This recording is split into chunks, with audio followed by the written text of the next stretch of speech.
구원의 집사님 귀한 찬양 감사합니다. 오늘도 3부 예배 참석하신 여러분께 주님께서 주시는 평화가 함께하길 바랍니다. 지금부터 140여 년 전 네덜란드에 빌름이라는 청년이 살고 있었습니다. 목사의 아들로 태어난 빌름은 어려서부터 그림 그리는 것을 좋아하였습니다. 15살 때 학교를 떠난 빌름은 25살이 될 때까지 작은아버지가 운영하는 화랑의 점원과 초등학교의 외국어 교사 그리고 서점의 직원으로 일하며 살았습니다. 하지만 어느 순간 먹고 사는 게 전부가 아니라는 것을 깨닫게 되었습니다. 그래서 머리에는 온통 하나님과 교회에 대한 생각뿐이었습니다. 그래서 벨기에의 여러 지역으로 파견할 선교사를 모집하는 복음전도위원회의 위원들을 만났습니다. 그 사람들을 만난 후에 빌름은 26살인 1878년에 선교사가 되기 위한 3개월 과정의 공부를 마쳤습니다. 하지만 안타깝게도 설교자로는 부적합한 사람이라는 판정을 받게 되었습니다. 시리에 찬 나날을 보낸 빌름은 그해 12월에 자기 나름대로 결심을 하고 아무 지원도 받지 않고 어느 누구의 지원도 받지 않고 혼자서 벨기에의 남부 탄광촌인 보리나주 지방으로 갔습니다. 빌름은 푸티왬이라는 마을의 한 농부집에 머물면서 그곳 사람들과 함께 가난한 생활을 했습니다. 빌름은 6개월간의 수습 기간을 갖기로 하고 전도사 일자리를 구했습니다. 처음에 사람들은 호기심에 이끌려 새 전도사의 설교를 들으러 교회에 왔습니다. 하지만 이내 발걸음을 돌리고 말았습니다. 설교가 너무 듣기 힘들었기 때문입니다. 그래도 빌름은 용기를 잃지 않고 참여한 몇몇 사람들을 앞에 놓고 열심히 설교했습니다. 그러면서 아픈 사람을 방문하고 광부들에게 성서를 읽어주며 자비를 하는 여인들을 도와주었습니다. 이듬해 1월에 빌름은 가장 오래되고 가장 위험한 탄광의 깊은 곳으로 6시간 동안 내려가도 좋다는 허락을 받았습니다. 그곳에서 빌름은 엄청난 곡괭이질의 소음 속에서 펼쳐지는 눈앞의 광경에 넋이 나갔습니다. 광부들의 현실에 눈을 뜨게 된 것입니다. 사람들은 빌름의 진심을 쉽게 받아들이지 않았지만 빌름은 그리스도처럼 설교하고 위안을 주며 치료도 함으로써 행복한 나날을 보냈습니다. 6개월이 지났습니다. 복음전도위원회에서 빌름에 대한 감사를 위해서 한 사람을 파견했습니다. 파견된 사람은 누더기를 걸치고 방랑자 같이 생활하는 빌름을 보고 충격을 받았습니다. 그리고 부정적인 보고를 해버렸습니다. 그 결과 복음전도위원회 위원들은 설교에 재능이 없다는 이유를 대고 빌름을 전도사 자리에서 쫓아내버렸습니다. 빌름은 정말 낙담했습니다. 하지만 아쉬움 때문에 자기가 마음을 쏟아부은 탄광촌을 쉽게 떠나지 못했습니다. 그래서 걸어서 또 다른 탄광촌인 퀴엠으로 갔습니다. 그리고 28살 때까지 퀴엠을 맴돌았습니다. 그러던 어느 날 오후에 석탄을 잔뜩 짊어진 채 허리를 굽히고 걸어가는 늙은 광부를 보았습니다. 가슴이 아팠습니다. 그런데 그 장면에 마음을 빼앗긴 빌름은 그 지친 노인을 그리기 시작했습니다. 그것을 계기로 빌름은 전에 한 적이 있는 그림 공부를 정식으로 다시 해보기로 마음먹었습니다. 30살이라는 늦은 나이에 브레셀 미술학교에 입학했습니다. 또 다른 인생을 시작하게 된 것입니다. 이렇게 해서 설교에 재능이 없다고 쫓겨난 전도사가 온 세상의 찬사를 받는 화가로 거듭나게 되었습니다. 이 사람이 바로 빈센트 빌름 반 고흐입니다. 이름이 좀 길죠? 우리가 그냥 얘기하는 고흐에 대한 이야기입니다. 고흐는 복음 전도자로 탄광촌 사람들과 평생을 같이 하려고 한 자신의 꿈이 사라지자 몹시 낙담했습니다. 그러나 하나님께서는 그 좌절 속에서도 고흐와 함께 하셨습니다. 그래서 실패 이후를 더 복되게 인도하셨습니다. 더 나아가 고흐가 죽은 이후를 더 복되게 하셨습니다. 우리말로 출판된 나는 빈센트를 잊고 있었다라는 책에 의하면 살아 생전에 고흐가 판 그림은 딱 한 점이었습니다. 바로 붉은 포도밭이라는 그림입니다. 하지만 지금은 세계에서 그림값이 가장 비싼 화가가 고흐입니다. 고흐가 죽기 전에 그린 가세 박사의 초상은 1990년 당시 세계 최고가인 4억 9,500만 프랑에 팔렸습니다. 지금 우리나라 돈으로 환산하면 약 1,000억 원에 해당된답니다. 네, 그림 한 점에 1,000억 원이라고 그래요. 네덜란드의 고흐 미술관을 비롯하여 전 세계 미술관과 개인이 소장하고 있는 고흐의 그림은 모두 700여 점입니다. 엄청난 가치를 지닌 예술품이라고 할 수 있습니다. 고흐를 통해서 우리가 알 수 있는 것은 인간은 하나님의 은혜로 살아간다는 사실입니다. 고흐가 복음 전도자로 탄광촌 사람들과 평생을 같이 하려고 했지만 설교에 재능이 없다고 쫓겨날 때는 정말 낙심하고 좌절했습니다. 그런데 하나님께서는 그에게 새로운 생을 살도록 인도해 주셨습니다. 인간은 하나님의 은혜로 살아간다는 것을 우리는 고흐를 통해서도 알 수 있습니다.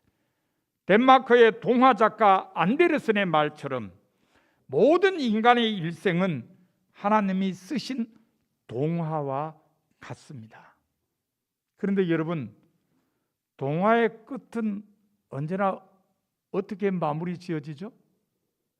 행복이죠. 예, 소위 해피 엔딩인 것입니다. 그러므로 안데르센의 말에 한마디를 덧붙인다면 모든 인간의 일생은 하나님이 쓰신 해피 엔딩인 동화와 같다라고 할 수 있습니다. 하나님께서 함께 하시기 때문이죠. 자, 그러면 우리가 물어야 할 것은 어떻게 해야 하나님의 은혜를 받고 살 수 있을까 하는 것입니다. 어떤 사람에게 하나님의 은혜가 임할까요? 오늘 본문은 그 해답을 줍니다. 본문은 예수님께서 10명의 나병 환자를 고치신 이야기입니다. 본문에 의하면 예수님께서 사마리아와 갈릴리 사이를 지나가실 때 10명의 환자가 멀리 서서 예수님을 향해 큰 소리로 예수 선생님이여 우리를 불쌍히 여기소서라고 외쳤습니다.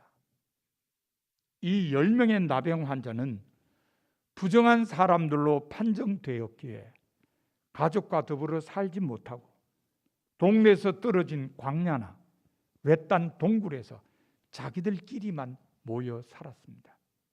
그래서 본문 11절에 의하면 이들이 예수님을 만난 것도 동네 한가운데가 아니라 사람들이 별로 살지 않는 사마리아와 갈릴리 경계 지역이었습니다.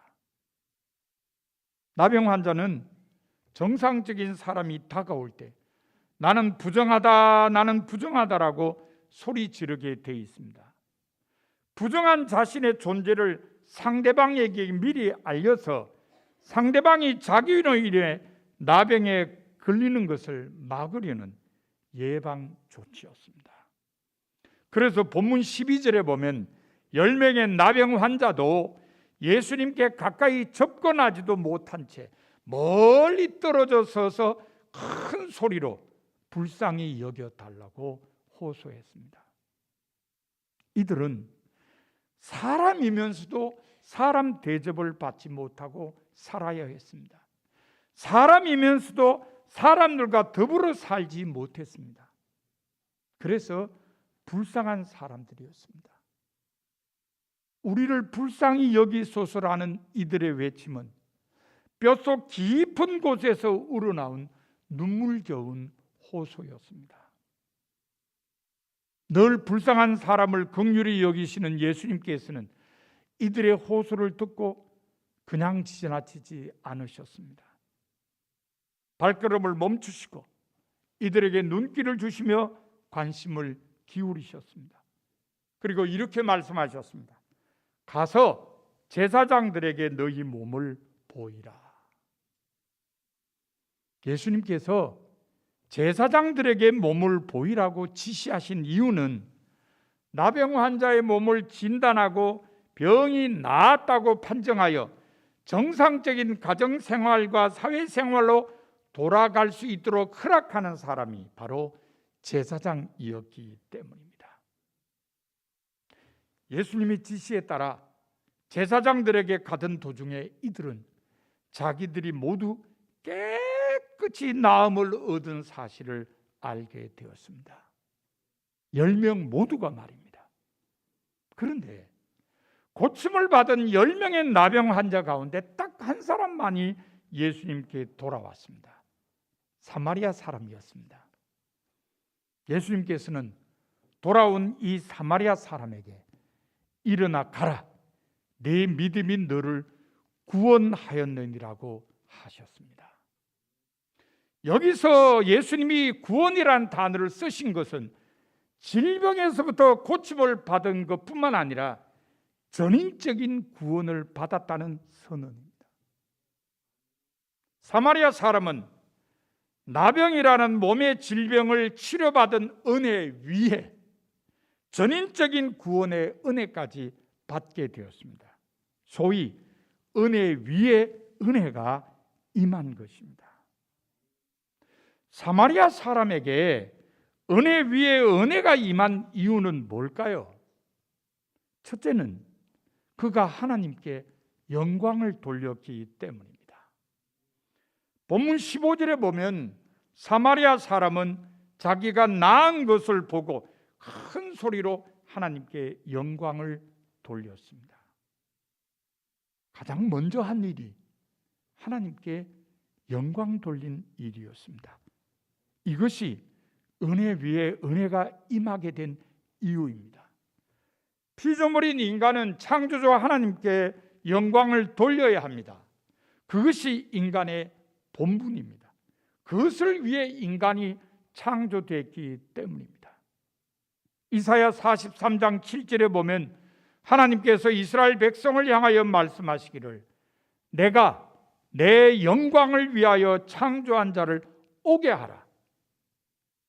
그를 내가 지었고 그를 내가 만들었느니라고 했습니다. 인간은 하나님의 영광을 위하여 창조된 존재라는 말씀입니다. 그래서 사도 바울은 고린도전서 10장 31절에서 너희가 먹든지 마시든지 무엇을 하든지 다 하나님의 영광을 위해 하라고 권면했습니다. 그러므로 모든 일에 하나님의 영광이 드러나도록 해야 합니다. 성서에는 하나님께 영광을 돌리지 않아서 징계를 받은 사람도 있습니다. 사도행전 12장 20절 이하에 나오는 헤로드 왕은 좋은 예입니다. 사도행전 저자는 헤롯이 영광을 하나님께 돌리지 아니하므로 주의 사자가 곧 친히 벌레에게 먹혀 죽으니라고 했습니다. 사도행전 저자가 벌레에게 먹혀 죽었다고 표현한 것은 헤롯이 배에 통증으로 죽는 것을 보고 뱃속에 있는 벌레에게 먹혀 죽었다고 이해했기 때문입니다. 그리고 그렇게 죽은 이유가 하나님께 영광을 돌리지 않았기 때문이라고 고백했습니다. 본문 18절에 보면 예수님께서도 이 이방인 외에는 하나님께 영광을 돌리러 돌아온 자가 없느냐라고 하시며 하나님께 영광을 돌리지 않은 9명을 아쉬워했습니다. 그러므로 우리도 사마리아 사람처럼 모든 일에 하나님의 영광이 드러나도록 해야 합니다. 그것이 은혜 위에 은혜가 임하는 삶입니다. 사마리아 사람에게 은혜 위에 은혜가 임한 두 번째 이유는 예수님께 대한 믿음으로 자신을 예수님께 드렸기 때문입니다. 본문 19절에 보면 예수님께서 사마리아 사람에게 말씀하시기를 내 믿음이 너를 구원하였느니라고 했습니다. 이 말씀으로 보아 사마리아 사람이 병 고침을 받고 예수님께 돌아와서 전인적인 구원을 받은 것은 그의 믿음 때문이었음을 알 수 있습니다. 분명히 사마리아 사람은 병 고침을 받은 후에 예수님이 보통 사람이 아님을 깨달았습니다. 그런 깨달음이 사마리아 사람으로 병 고침을 받은 것에 만족하지 않고 그 이상의 것을 사모하게 만들어서 예수님께로 돌아오게 만들었습니다. 그리고 예수님께 자신을 드렸습니다. 바로 은혜 위에 은혜가 임한 두 번째 이유입니다. 이 세상에는 신앙생활을 통해 단순히 좀 더 도덕적이며 교양적인 면을 추구하는 데 만족하거나 질병을 치료받거나 온갖 세상 걱정으로부터 해방되거나 사업에 성공하거나 출세하는 복을 누리는 정도로 만족하는 사람이 많습니다. 물론 이런 사람들만 있는 것은 아닙니다. 신앙생활을 통해 영혼의 세계를 추구하며 예수님께 자신을 드려서 하늘의 뜻을 이루려는 사람들도 있습니다. 어떤 사람들이 많은지 여러분 스스로 생각해 보시기를 바랍니다. 진정한 믿음이란 자신의 생을 주님께 맡기는 것입니다. 주님께서 주시는 영생을 소유하기 위해 자신의 삶 전체를 내어 놓는 것입니다. 마가복음 1장 18절에 의하면 시몬과 그의 동생 안드레가 갈릴리호에서 호수에서 그물을 던지고 있는 것을 보신 예수님께서 그들에게 나를 따라오라, 내가 너희로 사람을 낚는 어부가 되게 하리라고 하셨을 때 그들은 그물을 버려두고 예수님을 따라갔습니다.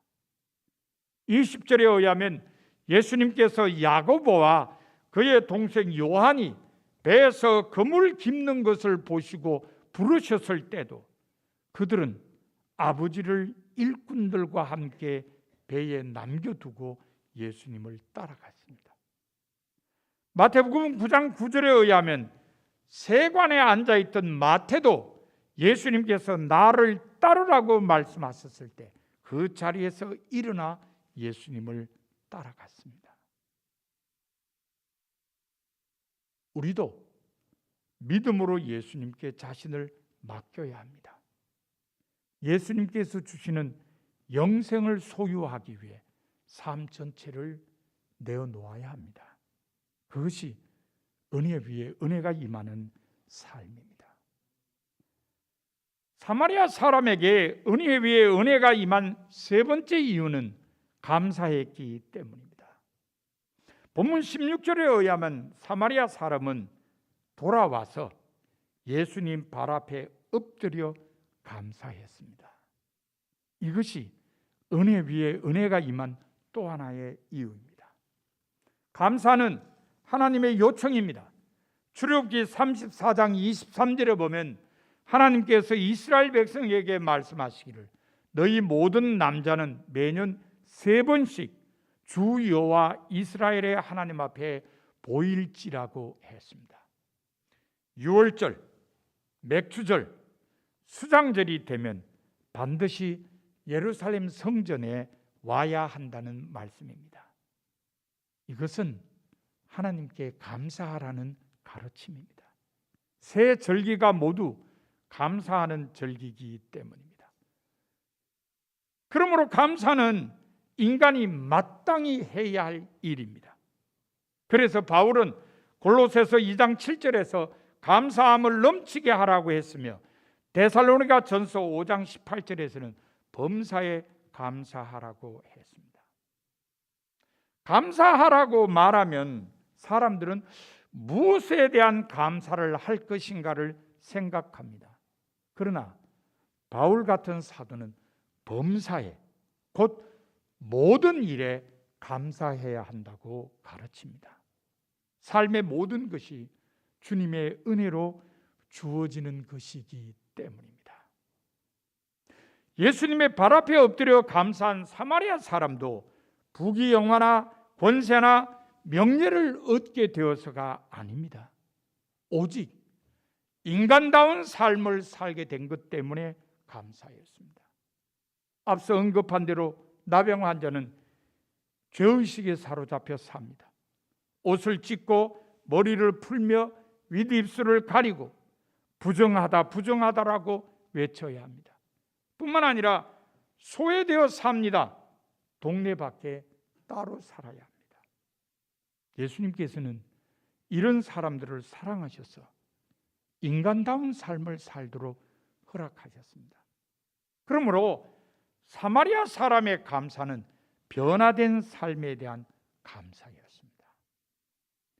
별빛에 감사하는 사람에게는 달빛을 주시고 달빛에 감사하는 사람에게는 햇빛을 주신다라는 말이 있습니다.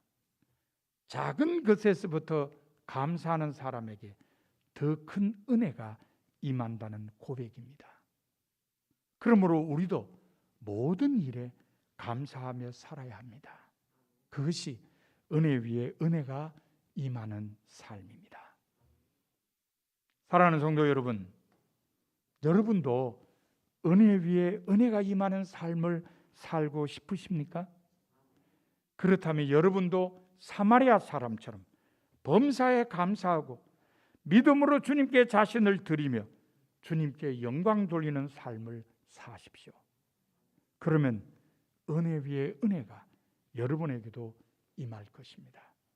여러분 모두 은혜 위에 은혜가 임하는 삶을 사는 복된 성도가 되시기 바랍니다. 이제 말씀